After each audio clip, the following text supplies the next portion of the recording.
Айнала, тынымсыз тіршілік, зымыраған уақыт. Бос кеңістіктегі бозғылт тартқан не? Ол көкірек көз емес пе? Жалғаннан жарықты тану үшін де жаңару керек. Жаңаруға жадымызды жақсарту арқылы қол жеткіземіз. Төте жол, кітап. Соңғы рет қашан кітап бетін аштың? Мақала, пост емес, кәдімгі кітапты айтамын. Кітап асып таспайтын асыл дос.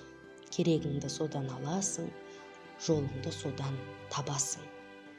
Автормен бетпе-бет кездесіп, өзіңді тануға таптырмас мүмкіндік те кітапта жатыр. Кітаппен дос бол, кітаптың жомарт беттері көзіңді тосар, адал дос одан жоқ тегі.